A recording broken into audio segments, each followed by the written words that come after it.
おはようございます。阿部義俊です。今回は絵の深みを出す方法について原稿も書かずにアドリブでちょっと説明をしてみようと思います。うまくできるかな。イラスト的な絵と絵画的な絵という大きなジャンルというかその区分があると思うんですよ。だから絵画的なイラストがあったり、イラストっぽい絵画があったりするんで、なかなかこの間がピシッと分かれてるわけではないんだけど、何によって分けるかっていうと、説明的な描写が多くなればなるほど、イラスト的とか漫画的とか記号的とか、そのような方向に寄っていって、ぴったりの言葉がなかなかないんだけど、説明ではなくて描写に、寄っていくと、だんだんイラスト的なものから絵画的なもの、あるいは芸術的なもの、どっちが上ってことではなく、そういう方向に向けて絵が寄っていくと僕は考えています。今言ったみたいにどっちが上とかどっちが偉いっていうことではなく、そういう二つの大きな方向性があるように感じていて、で、深みのある絵というのは今言ったみたいなちょっと絵画寄りというか芸術寄りの絵の方になって、重みというか、深みというとそれがいいこと、圧倒的にいいことのように思うけど、パッとわかる、瞬間的にわかるみたいなことも大事で、なのでなかなかどっちが上ということではないんだけど、でも自分の絵の描くジャンルとか目的によってすごくわかりやすいイラスト的な漫画的な表現を求められることもあるし、逆に絵画的な芸術的な表現を求められるような場面もあるし、どっちかというとそういう時って求められるというよりは自分が求めるという場合の方が多いような気がするんですけど、ただそれがだからなぜそうなのか、なぜこういう区分が生まれるのか、どういう要素によってそういう区分が分かれるのかということについて、自分が理解していないとそれをコントロールできないですよね。なのでそれについて説明していこうかなと思うんですけど、それがだから言葉ではなく、一番分かりやすい理解の仕方としては、まずエルデンリングというゲームをやってみてください。死にゲー、と呼ばれるジャンルのゲームですけど、これが自分が考えているところの深みみたいなものを説明するのに非常に分かりやすいサンプルというか題材になっていて、ゲームをやってくださいと言っても今度ダウンロードコンテンツも出るし、本編で100時間、多分ダウンロードコンテンツでも50時間とかかかっちゃうんで、なかなかあれなんですけど、自分はエルデンリングというゲームを2022年だっけ、だからもう2年前ですよね、出て大変楽しく遊んで、過去にもだから僕はフロムソフトのゲームが非常に好きで、それこそ最初の2の頃に出たキングスフィールドとか、なんだっけ、シャドウタワーだっけ、とか、その後に出たデモンズソウル、ダークソウル、最近出た赤狼とか、さらに最近出たアーマードコアとか、そういったシリーズが、どれも好きで遊んでいて、過去にもフロムのゲームについて何かね、語った動画がいくつかあったような気がするんですけど、今回それとは違って表現の深みに対する、説明のサンプルとしてちょっとエルデンリングの話をしたいんだけど、ゲームやってない人に、向けてちょっとだけ説明すると、ダークファンタジーの世界のゲームで、ストーリーを今説明しようと思ったんだけど、ストーリーを説明しようと思うと、3、4時間かかりそうだなっていうのと、ストーリー自体が非常に難解で、説明が非常に難しいんですね。僕は最初正直エルデンリング自体はアクションゲームとしても非常に面白かったんで、いわゆる戦闘を主体としたアクションゲームとして非常に面白く遊んで、ストーリーが正直難解すぎて、一周目解いた時には大体なんとなくこんなようなことだろうなと思ったんだけど、よくわからないまま漠然と面白かったみたいな理解度のまま終わってしまって、そこから2週目を遊びながら、いわゆる YouTube なんかでよく考察系というか考察動画みたいなものをたくさん見ていくうちにだんだんストーリー自体が分かってくると、そういうことだったのかみたいな、発見が次々とあって、で2週目に遊んでる時にはその一つ一つが分かると、漠然と登場人物に対してこんな感じのことを言うキャラクターみたいな風に思っていたのが、本当はそうだったのかみたいなことがだんだん分かってきたりとかしてですね、こんなに細かいところがとか、あるいは建物にあるこのちょっとした模様がそのゲームの中の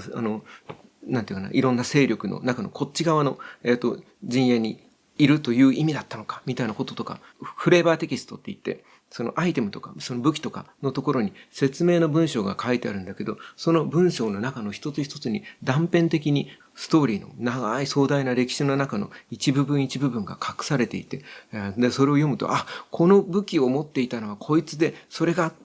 こんな風にここにあるってことは、それはみたいな感じでいろんなことが分かってきたりするわけですよ。そうやってちょっとずつ分かっていくと、そのキャラクター一人一人のちょっとしたセリフの言い回しとか、ここでなんでこんなことを言ったんだろうみたいな、なんかちょっとよく分からなかった部分が、その裏側のことが分かってくると、こんなことが起きていたのかっていうのが、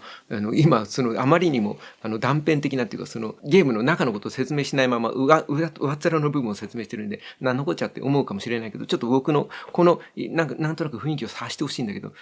そのようなことがあって、要するに一筋縄ではいかないというか、ゲームをただ単に解いているだけでは全く、正直僕の読解力が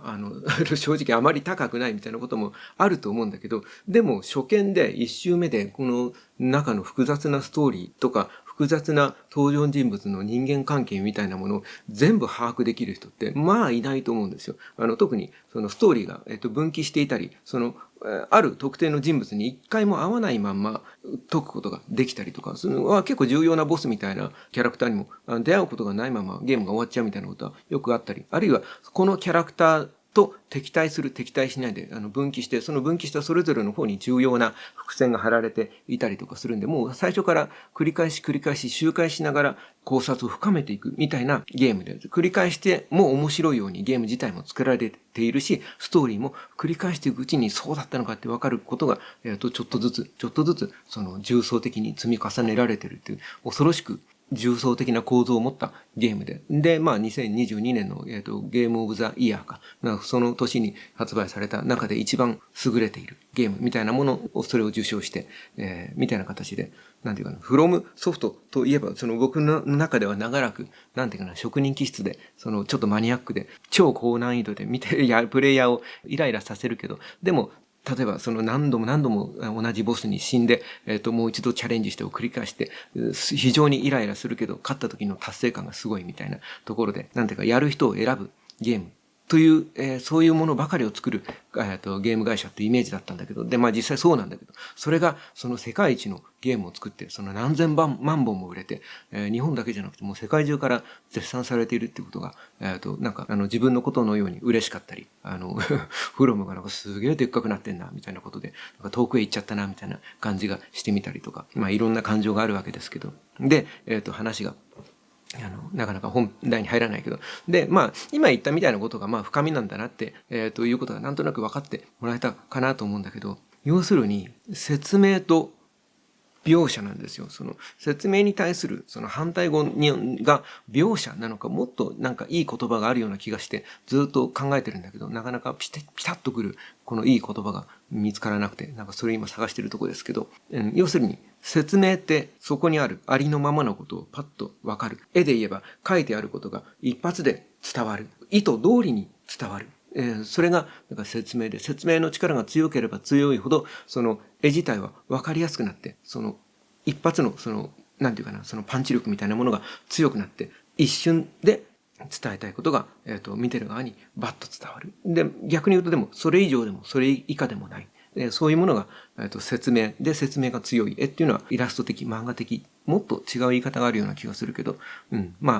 説明のための絵みたいなことですね。で、絵画的、芸術的なもの、だから描写ですね。描写は非常に例えば濃密に情報量が多く書かれていたとしても、それ自体がスパッと一発で分かりやすく伝わるようにはできてなくて、そのさっきのエルデンリングの例えのように語られていない部分が隠されていたり、こっちが分かってからこっちを見ると、今までは全くぼんやりとしか分からなかったことが分かって、そうだったのかってなるみたいな、そのような多層的な構造を持っているものが、基本的には僕の中ではその描写っていうその言葉の定義になるんですけど、でその二つが何がその違うのかっていうと、人間は説得性を持って強く説明されたものには反射的に疑いを持って、逆に自分で見つけて自分で発見したことに関しては強く信じるっていう性質があると思うんですよ。なので説明的な絵は説明すればするほど分かりやすいんだけど、分かった以上の情報が伝わっていかないというか、表面的に分からせることはできるんだけど、ぐっと腹落ちしない、ずっと記憶の中に長く残るような何かの表現にはならない。逆に描写の方はパッとは伝わらない。なので、なかなか広く大きくパッと何かを伝えることにはすごく不向きなんだけど、じっくりと見てもらえたらじわじわと情報が伝わって、じわじわ伝わるってことは、要するに完全に説明されてないから、見てる側がこれはこうじゃないかなって補ったり、さっき言ったみたいにこっちのこれを知ってからこっちを見ると今まで分からなかったことが分かるみたいな構造になっているせいで、見てる側が自分で探して自分で発見して自分でその情報全体を自分の中で分析して理解して記憶していく。で、こういうプロセスを得て、得られたその情報とかその表現というのは、その人の心の中に長く、残ったり、何か単純にパッと分かったっていうのとは違う深い何かそのインパクトを残していく。で、これがだからその表現の深みになっていく。でもじゃあ、これが難しいところで、なるほど、じゃあ何回にすればいいのかっていうと、何回にしすぎると誰も見向きもしなくなっちゃうわけですよ。なので、逆に言うと、このパッと分かりやすいみたいなところにも非常に高度な技術が必要で、なかなかそのパッと分かりやすい整頓された情報の、並べ方みたいなものには、非常に高い技術が必要で、これはこれでまたすごい表現の、ジャンルではあるわけなんだけど、こっち側の深みの方に関して言うと、情報の構築であったり、時間をかけて見てもらうって言った時に、その時間をかけたに見合う何かを本当にタイミングよく提示できないと、肩透かしになって、逆に、つまらないものとか期待外れなものになってしまったりするじゃないですか。この深みを出すためのその構成ってすごく難しくて、単純に情報を隠すだけでもダメだし、難解にするだけでもダメだし、でも単純化してしまうと説明の方に寄ってってしまう。なので、それをじゃあどうすればいいのかっていうのは、なかなか一言でポンと説明できるようなものでは、だからその難しいんですよ。なくて。僕のやり方で言うと、ここから思いもしなかった話になってるな。僕がそれをやるときにどうするかっていうと、結局のところ、自分の意識の外にあるものに頼るというような書き方になります。自分が思っていなかったものが偶然その絵の中に潜んでいるときには、それは僕自身も絵の中で自分はこんなことが書きたかったのかって書いた後で気づくような何かみたいなものが生まれることがあるんですよ。で、その時には自分の中では自分がそう感じるようなものが出た時には、見てる人も何がしかぴったり同じではないとは思うんだけど、同じような発見するっていう感覚を感じてくれるような描写になっていると思うんですよ。これがだから難しいわけですよ。要するに自分では狙って出すことができない何かを狙って出さないとそうならないので、もっと多分リズメで出せるノウハウはあると思うんですよ。僕はどうもリズメでそこを詰めていくと結局嘘になってしまうんで、自分自身がそれこそ絵の中から何か発見したって思うような余白を残しながら曖昧に書き進めていった時に、何かふっとそこに生まれればいいし、生まれない時もあるしみたいな。本当にこいつプロかって思われそうだけど、でもそのギリギリの戦いを毎回やるっていうことが僕の中ではその絵を描くっていうことなんですよね。で、この部分がだからいわゆる、ノウハウとかテクニックっていう形で説明しきれないんだけど、自分の心っていうのは自分自身では全く見ることができなくて、なんかうまい例えがないんだけど、例えるならこうインディアンポーカーみたいなもんで、自分の持っている札は自分だけが見ることができなくて、周りからは丸見えになっているっていう状態が自分のなんていうかな、心の本質だと思うんですよ。自分が本当に考えていることは自分にはわからなくて、結構周りの人から丸分かりになっているようなことなのに、自分だけは見えていない。ずっと見えていない。それが絵とか何か表現を得ることで、自分自身でって発見することができる時がある。で、その時にその自分の心っていうのがそこに現れていて、それをなんか発見するために、基本的には僕は絵を描いてるわけです。なかなか依頼を受けて絵を描く商業イラストレーターの考え方ではないので、これが万人にお勧めではないんだけど、僕自身はそれで商業的に頼まれているイラストの中でも、なんとかそういう要素を入れようと四苦八苦しながら、当たりが出たり外れが出たりしながら、30年ぐらい絵を描き続けてきています。なんだろうな、どう例えるといいかな。歌に例えるのがなんとなくわかりやすいんじゃないかって思っているんだけど、自分の本当の、例えば何か歌いたいという衝動があった時に、自分は歌を歌わないので、ちょっと想像で話すことになるけど、何か強い衝動があって、それを歌いたいと思った時って、本当にその強い衝動のまんまに声を出したら、歌うじゃなくて、なんか叫ぶとか、なんかわめくとか、そういうものになっちゃうと思うんですよ。なんていうの、音程を取って音外さないようにとか、リズムをしっかりみたいなことを考えてられないと思うので。でも、わめくとかだと、わめいてる人にしかならないじゃないですか。トンチキな行動をとってる人にしかならなくて、それは芸術的な、その深みのある表現とは遠いところに行っちゃってるわけですよ。だけど、ものすごく歌うってことに対して訓練を積み重ねていって、どんな時でも音程を外さない、リズムを外さない、そういう技術を身につけていくと、その自分の表層の意識の部分では自分自身をきちんと制御できて、そういう形で音程を外さずにぴったりと歌っていくことができると思うんですよ。だけどさっき言ったみたいに、自分の心のその奥底の本当の部分は自分には見えていなくて、自分には制御できなくて、なので自分自身がどれだけ技術を磨いたとしても、正しく自分の体を、声をコントロールすることはできないんですよ。なので、すごく上手い人が、不意にちょっとだけ、例えばリズムや音程をプッと外すような場面があったとすると、それは、ミスじゃなくて、その外し方の中にその人の心の奥底の何か本質的な何かが隠れていて、そこに、その外した部分にそれが現れてるんだと思うんですよ。そのような形で僕らは、その表現の中で自分の心をその中に潜めてみたり、それを発見したりするんだと思うんですよ。絵もそうで、ひたすら技術的にどんなに訓練をしていったとしても、どうしても制御できない何かが残って、それこそが自分なんですよ。ずっと僕はそう思って、自分を発見するには、自分が表層的な意識で制御できる自分の、体の動かし方の範囲においては、できる限り完璧を目指さなきゃいけない。それをずっと繰り返して、修練を繰り返していくと、自分の制御できない自分自身の本当の自分自身が、うまく描けないという形で現れてくるはずで、それこそが自分で何とかそれを発見しようと思って絵を描いているわけです。残念なことに僕はまだまだ下手くそで、自分の絵の中の失敗を見つけた時に、それが下手くそだからなのか、自分の本質なのかがうまくよれ分けることができなくて、ずっともう50過ぎてもまだまだだなと思うばかりなんですけど、でも死ぬまでに何がしかどっかに到達できないかと思って、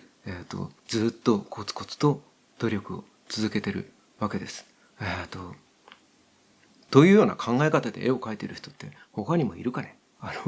どうなんだろう。これって普通なのかな。なんか僕の中ではこんな風に言語化していなくても、なんか絵の上手い人はみんなどっかしらにこういう要素を持ちながらやっているはずって勝手に思って勝手にシンパシーを感じていたりするんだけど、どうなんですかね。というようなことで、エルデンリングとか急にまたゲームの話に戻っちゃうけど、とかをやってる時にこの重層的な作りとかの中になんかあるような気がするんですよ。宮崎ディレクターの何かが、その宮崎ディレクターってそのエルデンリングとかダークソウルとか過去のいわゆるフロムの死にゲーをずっとディレクションしてきている方がいて、なんかその人のインタビューの中で、毒沼がいつも出てくるんですよ、ゲームの中に。一番地底の底あたりとかによく出てくるんだけど、歩いてるだけで無理無理とダメージを負っていって、不気味で、ひどい場所なわけですよ。で、プレイヤーからも評判があまり芳しくないわけですよ。で、毒沼が評判が悪いということは、知っているのですが、毒沼が好きすぎて、自分でも気づかないうちに毒沼を作ってしまっていて、そのことについて、反省しているので、反省を生かした次の毒沼を見てくださいみたいなことを、ちょっと今正確な言葉ではないけど、なんかインタビューで話していて、反省してるのにまだ出すんだみたいな、びっくりしたんだけど。だからもしかすると、その毒沼みたいな要素の中に、例えばその宮崎ディレクターの何かが眠ってるのかもしれないなってちょっと思ったりするわけですよ。あるいは、そのエルデンリングも、から過去の作品からずっと続いていく、なんかね、共通のモチーフみたいなものがあって、多分そのゲームの世界とかがちょっと違っていたりするんで、変えた方がいいような部分もあるんだけど、どうしても変えることができないみたいなことが残っていたりして、そういうものの中に何かがきっと、潜んでるんだろうなと思いながらゲームを遊んでいて、で、それができるのは、やはり本当に精緻に緻密に積み上げられてきている、そのゲームだからこそ、なんていうかな、そういう毒沼みたいなものが、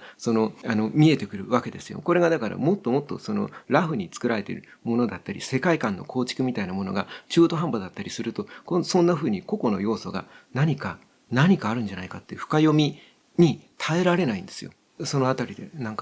フロムのそのゲーム面白いなと思いながら遊んでいたり、するわけです。そして自分も何かそういう重層的な何かを一枚の絵でもいいし、一本の物語でもいいし、何か出せるようになりたいなと思いながら、その時に自分がこういう人間だったのかって気づいて愕然とすると思うんですよ。なかなかまだそこまではいけなくて、おおむねこういうやつだよなみたいなことは思ったりするんだけど、もっとその奥底になんか厄介なものが眠ってるような気がするんですよ。なんか絵を描くとか何か表現を志す人っていうのは何か結局のところ描くのは自分で、例えばだからその AI みたいなものが簡単に人の絵をとか、音楽とかを模倣できるようになっていった時に、最後に残るのはそういう、自分の人生をかけたなんか戦いみたいなもので、それはその1秒で駆け回すみたいなその AI とかとは違うベクトルの戦いじゃないですか。最後に残るのはそういう要素なのかなと思っていたりもしますっていうことでした。やはりそうですね。これもだから喋りながら自分の無意識にあるものが浮かび出るといいなと思いながら、毎回なるべくその原稿とか何話すかを考えないまま喋り始めて、自分でも思いつかなかった何かが出てくるといいなっていう、おおむね僕の絵を描く時の、やり方に近かったりするんだけど、そういう形で喋ってみました。